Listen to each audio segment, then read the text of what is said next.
Bonsoir à tous et bienvenue dans ce point de l'actualité. Le Premier ministre Patrick Achi a procédé à la mise en circulation des bus de la Sotra à Bouaké. Mais avant, le chef du gouvernement avait marqué une escale à l'usine Gonfreville qui célèbre cette année son centenaire. Il annonce la redynamisation de cette société spécialisée dans le textile. Alexis Ouedraogo est notre envoyé spécial. Ce jeudi, à 9h35 à Bouaké, le Premier ministre Patrick Achi atterrit pour une journée marathon. Civilité, puis accueil populaire, moment de communion avec les populations. Quand il reprend son chemin, le chef du gouvernement marque une halte à l'usine Gonfreville qui célèbre cette année son centenaire. Le chef de l'État, son Excellence, le président Alassane Ouattara, a souhaité que nous faisions une halte dans cette usine mythique qui a été en fait à l'origine véritablement du développement de la ville de Bouaké.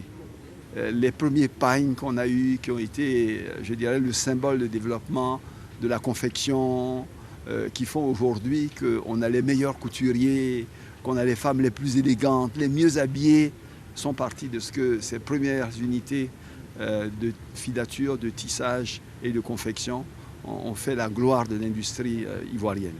Pour des raisons multiples, l'industrie a connu d'énormes difficultés. Aujourd'hui, il n'y a que 100 employés qui se battent, qui font tout. Donc, il nous a demandé de nous arrêter, de regarder avec les ministères concernés et de lui proposer le plus rapidement possible, dans le cadre du programme des champions nationaux, un programme de relance pour qu'à nouveau, Gonfreville soit Gonfreville et Bouaké soit Bouaké avec Gonfreville. La centaine de travailleurs tenant encore la barre de l'usine chérit, elle, l'espérance d'actions concrètes pour sa relance.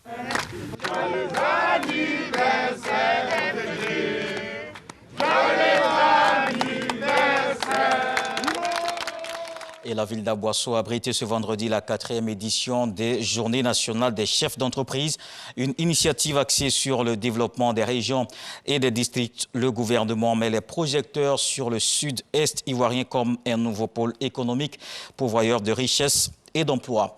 Et l'actualité, c'est aussi la 27e édition de la tranche commune entente. Les délégations des loteries nationales se sont donné rendez-vous à Bobo dans le village d'Abébroukoua 2.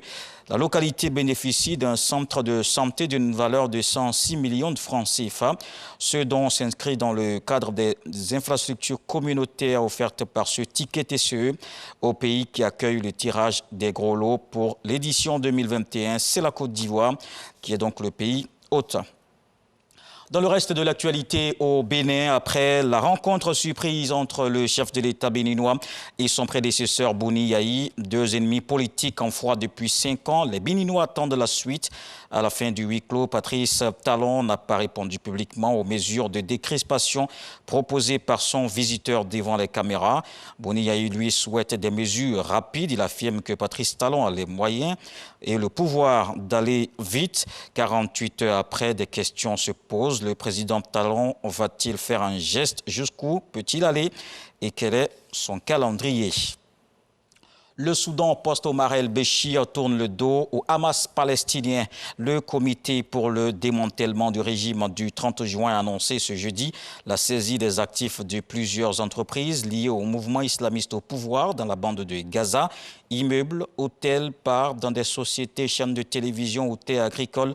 La liste des biens témoigne de l'ampleur du réseau. Les saisies annoncées marquent donc un tournant, une rupture que Washington avait appelée de ses voeux et même posée parmi ses conditions pour retirer le Soudan de sa liste des pays soutenant le terrorisme.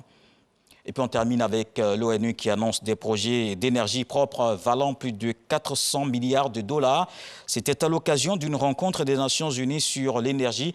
Ce vendredi, ces projets visent à travailler sur des technologies comme l'hydrogène, étendre l'accès à l'électricité et à des procédés de cuisson des aliments non polluants dans les pays émergents. Voilà pour le flash d'information. On se donne rendez-vous à 20 h pour le journal. À suite tout de suite les infos régionales.